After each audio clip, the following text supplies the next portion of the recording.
저는 요즘 유튜브를 통해서 이 싱어게인 2라고 하는 프로그램의 하이라이트를 즐겨보고 있는데요. 이 프로그램이 무엇이냐면 이 무명 가수들이 나와서 경합을 벌이는 그런 프로그램입니다.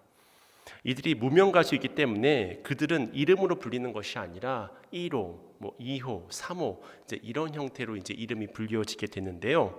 그렇다면 언제 이들의 이름이 불릴 수 있을까? 그것은 바로 최종전에 진출을 하거나 이 탈락했을 경우에 이제 이들의 이름이 1호나 2호가 아니라 이제 자신들의 이름으로 밝혀지게 되어집니다.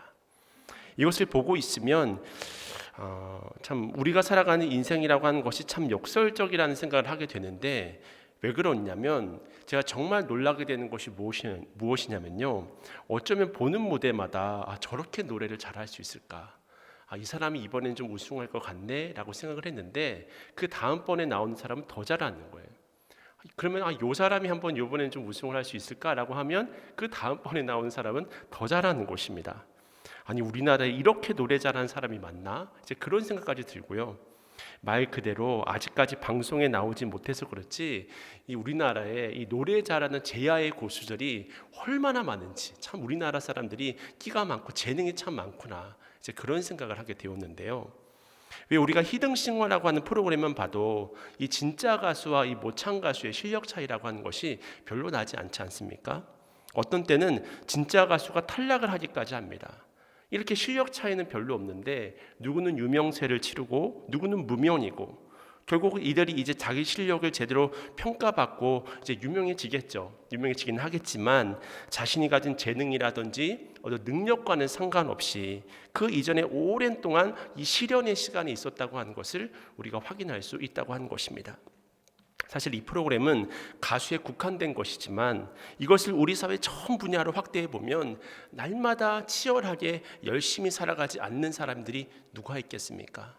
다 저마다의 삶의 환경 속에서 최선을 다해서 살아가고 있음에도 불구하고 빛을 보지 못하고 살아가는 사람들이 너무나 많은 것이 현실이라고 하는 것입니다. 그래서 톨스토이는 이런 유명한 명언을 남겼는데요. 사람은 저마다 자기의 십자가를 지고 인생을 살아간다. 무슨 말입니까? 우리들 중에 시련 없는 인생이라고 하는 것은 없다고 하는 거예요. 이건 우리 신앙인들도 피해갈 수 없는 어려움인 것입니다. 그렇다면 무엇이 중요한 것일까? 시련은 피해갈 수 없습니다. 그렇다면 그 시련을 어떻게 우리가 바라보고 대하는지가 중요하게 되는 것입니다. 20살에 영국에서 태어나 포르투갈 남자와 결혼한 한 여자가 있었는데요. 그런데 이 딸을 낳고 2년 만에 이혼을 당한 거예요. 한순간에 빈털터리가 되어서 어린 딸과 함께 쫓기듯이 영국으로 돌아온 그녀는 정부의 보조금 신세를 지면서 아주 근근히 살아가는 그런 삶을 살아가게 되었습니다. 그런데 얼마나 힘들었겠어요. 어린 딸과 함께 이렇게 사느니 차라리 죽는 것이 낫겠다, 그런 생각을 수도 없이 하게 되었습니다. 혹독한 가난에 시달렸고 우울증까지 와서 정말 견디기 힘든 하루하루의 시간들을 보내게 되었습니다. 심지어 얼마나 가난했냐면 이 어린 딸에게 동화책 하나 사줄 돈이 없는 거예요. 참 답답한 현실인 거죠. 근데 이런 인생의 밑바닥에서 내가 동화책을 사줄 돈이 없다고 한다면 내가 딸을 위해서 동화책 한 권을 쓰면 되겠다, 이제 이런 생각을 하게 된 거예요. 그런 생각을 가지고 쓰기 시작한 동화책이 무엇이냐면 바로 J.K. 롤링의 해리포터 이야기라고 하는 것입니다. 그는 이렇게 이야기합니다. 제가 가장 두려웠던 실패가 현실로 다가오자 저는 오히려 자유로워질 수 있었습니다. 실패했지만 저는 살아있었고 사랑하는 딸이 있었고 낡은 타자기 한 대와 엄청난 아이디어가 있기 때문이었습니다. 가장 밑바닥이 제 인생을 새롭게 세울 수 있는 단단한 기반이 되어준 것입니다. 무슨 말입니까? 인생의 가장 밑바닥을 살아가는 그 시련이라고 하는 것이 자신의 인생을 더욱더 풍요롭게 하는 어떤 기반이 되었다고 하는 것을 말해주고 있는 것입니다. 시련이 축복이 되었던 거예요. 어떻게 시련이 축복이 되어 수 있었을까? 그 시련을 대하는 태도가 달랐기 때문임을 확인할 수 있지 않습니까? 그 시련 속에서 원망과 불평에 빠지지 않고 오히려 그 시련이라고 하는 것을 축복으로 받아들이게 되었을 때 그 시련은 시련이 아니라 축복으로 바뀌어지기 시작하는 것입니다. 그렇게 오늘 본문에서 야고보는 모든 그리스도인들을 향해서 이렇게 선포합니다. 야고보서 1장 2절 말씀인데요. 내 형제들아 너희가 여러 가지 시험을 당하거든 온전히 기쁘게 여기라. 아멘. 사실 다른 사람도 아니고 야고보가 이런 고백을 한다고 하는 것은 쉬운 일이 아니었습니다. 성경에 많은 야고보라고 하는 이름이 등장하지만 오늘 본문을 쓴 야고보는 예수님의 형제 야고보였거든요. 그 야고보가 예루살렘 교회 담임 목사였는데 사실 초대교회 당시 그리스도인으로 산다고 하는 것은 얼마나 힘겨운 일이었습니까? 이 로마로부터 환난과 핍박을 당하는 일이 부지기수였잖아요. 그럼에도 불구하고 야고보는 뭐라고 지금 당당하게 선포하고 있습니까? 시험을 당하고는 어떻게 하라고요? 기쁘게 여기라. 역설이죠. 시험은 피하고 싶은 것인데, 시험은 되도록이면 만나고 싶지 않은 것인데 시험을 당하는 것을 피할 수 없다면 기쁘게 여기라 라고 강조하고 있는 것입니다. 그렇다면 여러분에게는 어떤 시련들이 있습니까? 경제적인 어려움이 있으십니까? 가정에 문제가 있으십니까?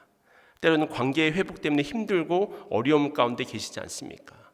그렇습니다. 어떨 때는요, 내 자신의 건강의 문제 때문에 힘들 때도 있고 또 삶이 주는 여러 가지 문제들 때문에 고통과 아픔 가운데 있는 그런 사람들, 그것이 또 나 자신이 될 수도 있고요. 그것이 바로 우리의 인생이 아니겠습니까? 그렇다면 우리는 이런 인생이 주는 시험이라고 하는 것을 어떻게 극복하고 이겨낼 수 있을까? 오늘은 본문을 중심으로 좀 크게 두 가지로 나누어서 말씀의 은혜를 함께 나누고자 하는데요. 그렇다면 먼저 우리가 이와 같은 인생이 주는 시험을 이기기 위해서는 어떻게 해야 되는 것일까? 그 시험을 이기는 첫 번째 방법은 바로 믿음으로 온전히 인내를 이루라고 하는 것입니다. 오늘 보면 3절 말씀인데요. 우리 3절 말씀 우리 다 함께 읽도록 하겠습니다. 시작. 이는 너희 믿음의 시련이 인내를 만들어내는 줄 너희가 알미라. 아멘. 무슨 말입니까? 우리의 인생이 주는 고통이나 아픔들을 통해서 우리의 믿음을 확인할 수 있다고 하는 거예요. 우리는 믿음을 통해서 우리 인생이 주는 시험을 이겨낼 수 있다고 하는 것입니다. 그래서 인내를 얻게 되는 거예요. 이렇게 제가 인내를 강조하면 누군가는 이렇게 이야기할 수 있습니다. 시련이나 문제를 만나면 그것을 빨리 피해야 하는 것이 상책이 아니겠습니까? 인내만 하는 것은 너무나도 어리석은 행동이 아니겠습니까? 그렇게 되물으실 수도 있습니다. 저는 그런 분들에게 마시멜로 이야기를 소개해드리고 싶은데요.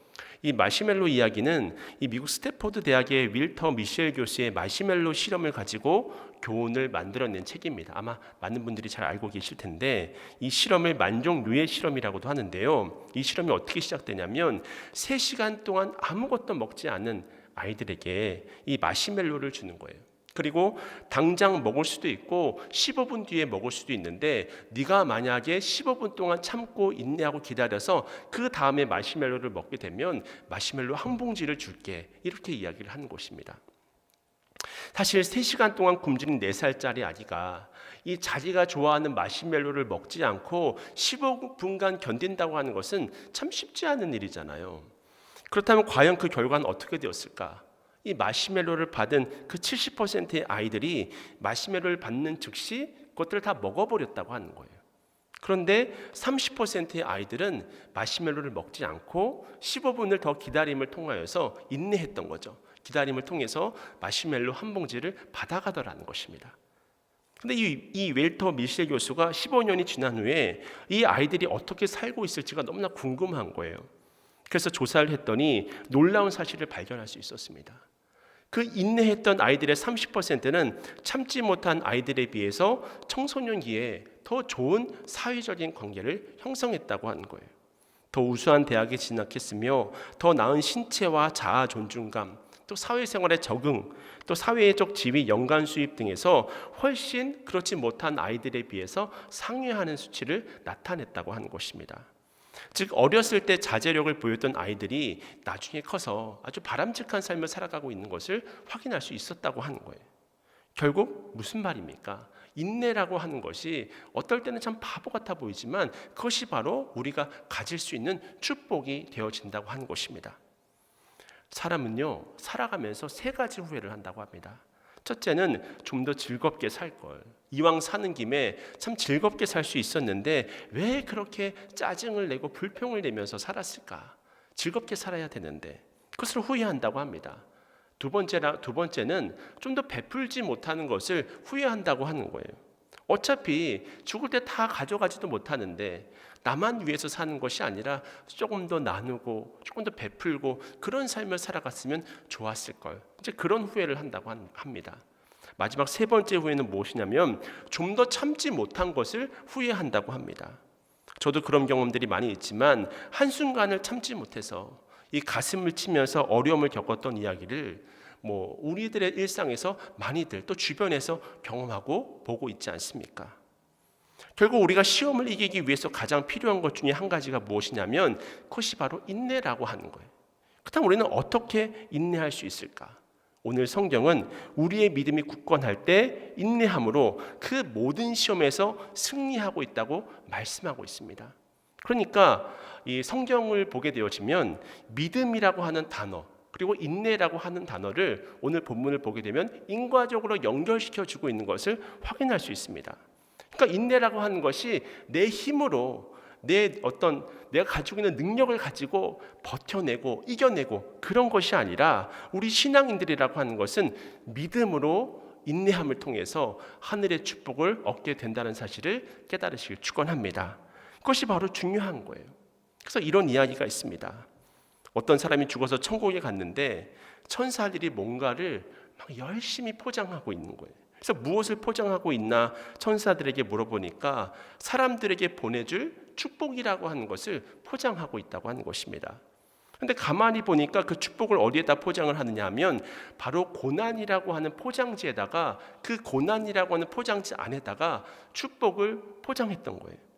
그랬더니 천사가 말하기를 고난이라고 하는 포장지가 아주 단단해서 소중한 선물을 포장하기에는 제격이라고 그렇게 이야기를 했다고 합니다. 그래서 이 고난이라고 하는 포장지에 축복을 담아서 배달을 하는데 안타까운 것이 있다고 하는 거예요. 그 안타까운 것이 무엇이냐면 그것은 바로 사람들이 겉포장지의 고난만 보고 그 속에 담겨져 있는 축복의 비밀을 깨닫지를 못한다고 하는 것입니다. 그래서 겉에 고난만 보고 불평하고 원망하고 그러더라는 거예요. 그래서 이 사람이 그러면 이 고난의 포장지를 벗기는 방법이 무엇이냐고 한 번 더 물었다고 합니다.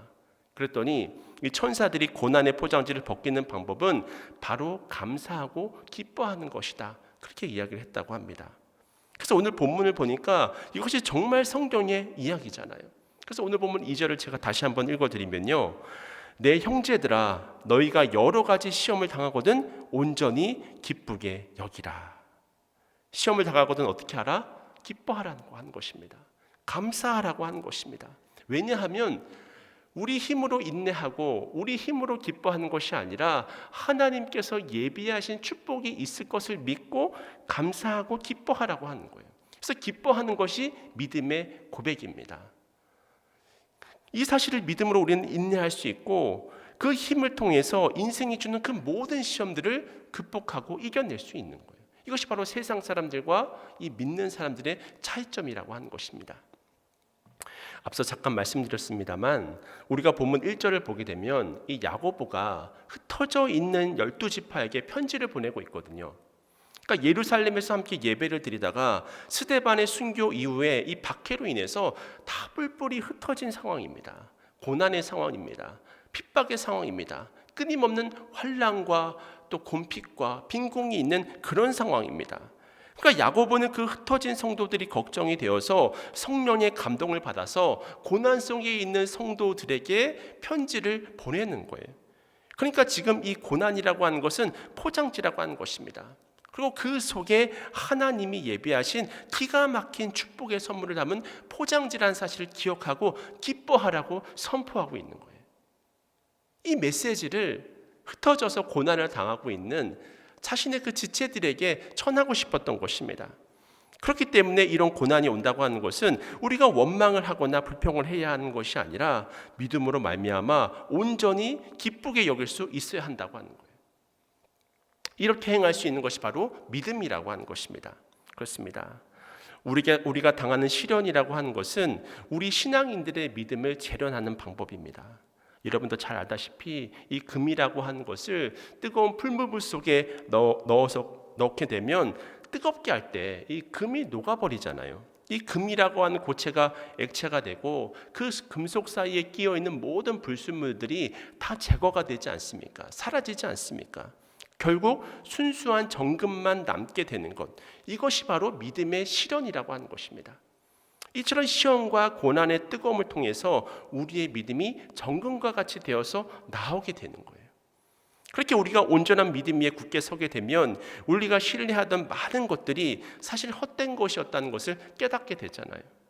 건강이라고 하는 것도, 경제력이라고 하는 것도, 내가 의지했던 그 수많은 사람들도 내가 진짜 신뢰할 대상이 못 된다는 것을 알게 되는 것입니다.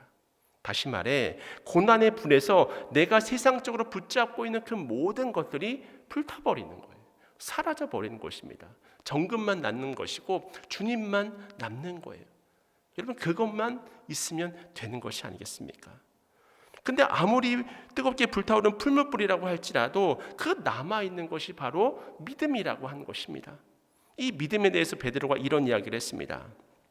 베드로전서 1장 7절 말씀인데요, 너희 믿음의 확실함은 불로 연단하여도 없어질 금보다 더 귀하여 예수 그리스도께서 나타나실 때에 칭찬과 영광과 존귀를 얻게 할 것이니라. 오직 믿음만이 금보다 더 귀해서 우리가 하나님으로부터 칭찬을 받게 하고 존귀함을 얻게 하는 그런 비밀이 된다고 하는 것입니다. 우리가 이 세상에서 의지하던 그 금이라든지 어떤 재력이라든지 권력이라든지 이런 것들은 마지막 날에 우리를 구원해 줄 수가 없습니다. 정말 결정적인 순간에 우리의 문제를 풀어내 줄 수가 없습니다. 오직 우리가 믿는 하나님만이 심판의 날에 우리를 구원해 주실 수 있는 줄로 믿습니다. 그래서 모든 것이 무너져 내리는 것과 같은 고통 속에서도 우리는 믿음으로 그 모든 상황들을 인내하며 다시금 일어설 수 있게 되는 거예요. 만약 우리가 이 놀라운 복음을 모른다면 내 힘으로 이 풀물을 지나가야 하는 것입니다. 지나가야 하는 거예요. 그럼 어떻게 될까요? 어떤 경우에는 견딜 수 있을지도 모르겠습니다. 그런데 대부분의 경우에는 결국은 못 견디고 궁극적으로는 무너져 내리는 거예요. 내가 지탱하던 그 모든 삶의 기반들이 모래 위에 쌓은 것이기 때문에 어느 순간에는 다 허물어져 버리는 거예요. 결정적인 순간에 그것도 다 허물어져 버리는 것입니다. 아무것도 없는 거죠. 그러면 얼마나 지푸라기와 같은 인생을 붙잡고 살았다는 것을 후회하게 되겠습니까? 다 무너져 내리는 것입니다. 하나님만이 우리의 아버지가 되시고 예수님만이 우리의 구원자가 되시는 줄로 믿습니다. 그렇습니다. 우리가 이 세상의 헛된 것에 의지해봐야 아무 소용없는 거예요. 하나님만을 의지하는 것이 믿음입니다. 이것만 제대로 우리에게 갖춰 있다고 한다면 우리에게 주어진 그 어떤 시험도 걱정할 필요가 없는 것입니다. 염려할 필요가 없는 것입니다. 그래서 시편 110편 비자는 이렇게 고백을 했습니다. 고난당하기 전에는 내가 그릇 행하였더니 이제는 주의 말씀을 지키나이다. 또한 시편 119편 71절 말씀인데요, 고난당한 것이 내게 유익이라 이로 말미암아 내가 주의 율례들을 배우게 되었나이다. 시험과 고난을 통해 하나님이 우리를 주님의 형상으로 빚어가십니다. 만들어 가십니다. 마치 도장을 새기는 사람이 이 도장을 파게 될 때 이 어떤 틀 안에다가 나무를 꽉 끼운 다음에 자기가 원하는 형상을 새기잖아요. 도장을 새기지 않습니까? 이것처럼 하나님이 우리를 고난에 가두시고 때로는 우리가 원치 않는 상황이지만 시험에 가두시고 물질적인 어려움 또는 건강의 어려움 때로는 관계의 어려움 그 틀 안에 가두신 다음에 무엇을 하시는 거냐면 우리가 주님을 바라볼 때에 주님의 형상을 새기시는 거예요. 우리가 믿음으로 주님을 바라볼 때 그것을 믿음으로 극복할 수 있도록 주님의 형상을 새겨 가시는 것입니다. 그러므로 이 고난 속에 축복이 있음을 믿으시고 시련을 만날 때 오히려 기쁘게 여기시기를 바랍니다. 그 시련을 어떤 마음으로 대하느냐에 따라서 우리 인생은 180도로 달라질 수 있습니다. 그것이 우리를 무너지게 하는 도구가 될 수 있고요, 원망과 불평을 통해서 하나님을 멀어지게 할 수 있는 그런 도구도 될 수 있지만 우리의 믿음이 견고한 믿음 위에 서 있다고 한다면 주님을 바라봄을 통해서 그 시험을 통해서 그 고난을 통해서 주님의 형상을 여러분의 마음속에 새기실 수 있기를 축원합니다. 이것이 바로 주님이 원하시는 마음이라고 하는 거예요. 그러면 기뻐할 수 있는 거죠. 모든 상황 속에서 감사할 수 있는 거죠. 이것이 바로 우리 믿는 자들의 신앙의 생활이 아니겠습니까? 이것이 바로 오늘 본문이 주고 있는 첫 번째 메시지였고요. 한 가지만 더 다루도록 할 텐데, 두 번째로 시험을 이기는 방법은 소망을 통해서, 내 힘으로 이것을 이기는 것이 아니라 소망을 통해서 인내를 온전히 이루라고 하는 것입니다. 우리 4절 말씀인데요. 우리 4절 말씀은 함께 읽도록 하겠습니다. 시작. 인내를 온전히 이루라. 이는 너희로 온전하고 구비하여 조금도 부족함이 없게 하려 함이라. 아멘. 오늘 보면 4절을 보니까요, 인내를 어떻게 이루라고 이야기를 하냐면 온전히 이루라고 말하고 있습니다. 그렇다면 우리가 어떻게 그 인내라고 하는 것을 온전히 이룰 수 있을까? 온전히 이룬다는 것은 무엇일까? 어떻게 우리가 인내를 온전히 이룰 수 있을까? 야고보서 5장 7절과 8절 말씀에서 야고보는 또한 다음과 같이 이 인내에 대해서 설명하는 것을 확인할 수 있는데요. 야고보서 5장 7절과 8절 말씀입니다. 그러므로 형제들아, 주께서 강림하시기까지 길이 참으라. 보라, 농부가 땅에서 나는 귀한 열매를 바라고 길이 참아 이른 비와 늦은 비를 기다리나니 너희도 길이 참고 마음을 굳건하게 하라. 주의 강림이 가까우니라. 이 짧은 두 절의 말씀에서 야고보는 3번이나 강조해서 뭐라고 이야기를 하냐면 길이 참으라, 길이 참으라, 길이 참으라, 이렇게 3번이나 강조해서 이야기를 합니다. 곧 주님의 강림이 있을 것이니까 끝까지 인내를 온전함으로 이룰 수 있어야 된다고 하는 거예요. 그러면서 이른 비와 늦은 비를 기다리고 있는 농부의 이야기를 통해서 비유로 풀어내고 있는 것을 우리가 확인할 수 있습니다. 사실 이스라엘 땅은 이 석회질이 많은 땅이거든요. 그래서 이 맨 땅에 경작을 할 수가 없습니다. 이른 비가 내려야 땅이 단단하지가 않고 부드러워지는 거예요. 그래서 땅을 기경할 수 있고 씨를 뿌릴 수가 있는 것입니다. 그리고 늦은 비가 있어야 합니다. 그래야지 뿌린 씨앗들이, 이 곡식들이 자라날 수 있고 열매를 맺게 되는 것이 아니겠습니까? 오늘 성경은 농부의 이야기를 통해서 이른 비와 늦은 비를 기다리는 농부의 인내함을 말씀하고 있습니다. 이때 우리가 주의 깊게 살펴볼 것은 그 농부가 아무것도 안 하고 무방비 상태로 기다리는 것이 아니라고 하는 것입니다. 비가 왔을 때는 움직여야 하는 거예요. 이른 비가 왔을 때는 땅을 기경해야 하는 것입니다. 또 늦은 비가 왔을 때는 꽃이 잘 자랄 수 있도록 계속해서 돌보고 또 확인해야 되는 거예요. 그렇게 땀을 흘리고 수고한 후에 여전히 기다리고 있는 농부의 모습을 보세요. 이때 농부는 무엇을 기다리고 있습니까? 귀한 열매를 기다리고 있는 거예요.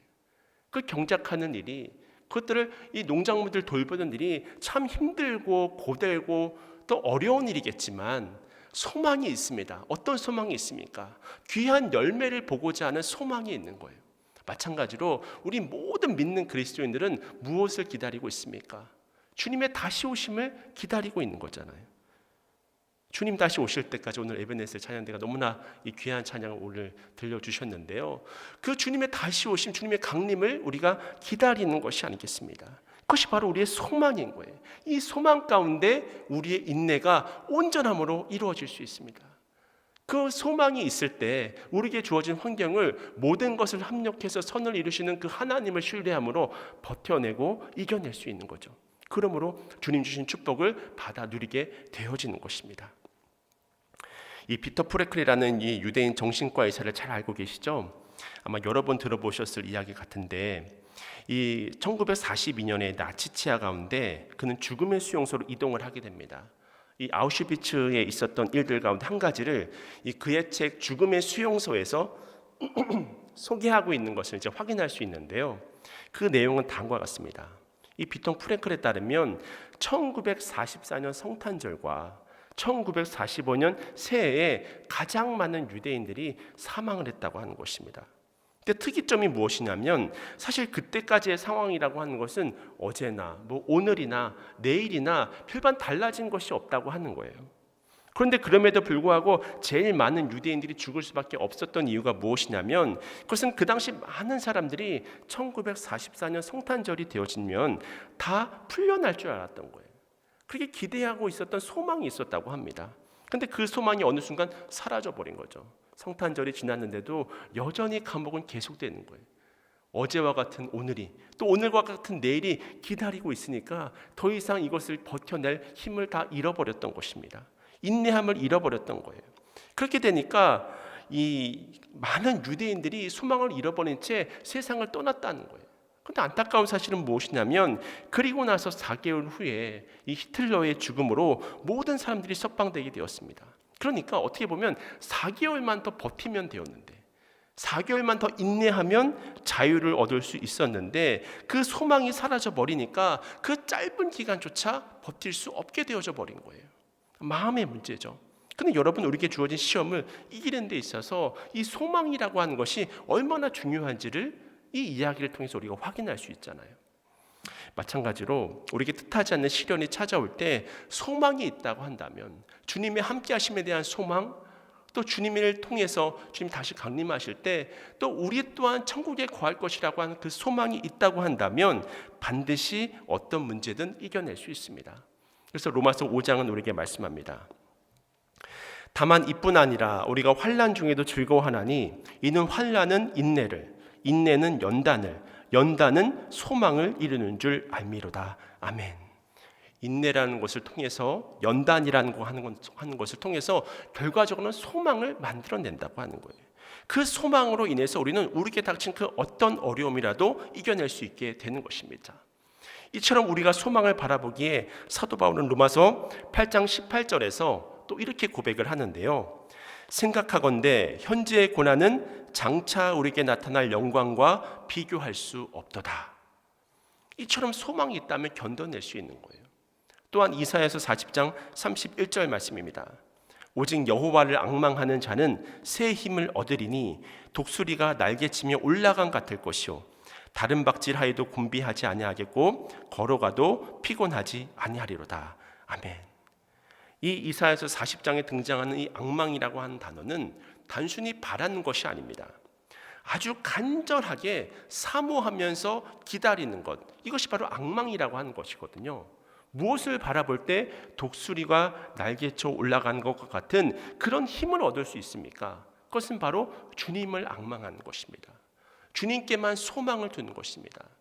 다른 모든 것들은 사라지는 거예요. 다른 모든 것들은 우리를 실망시킬 수 있습니다. 하지만 우리 주님은 영원히 변함없이 신실하게 우리를 선한 길로 인도하시는 좋으신 하나님이 되시는 줄로 믿습니다. 이 주님을 믿는 것이 바로 믿음인 것입니다.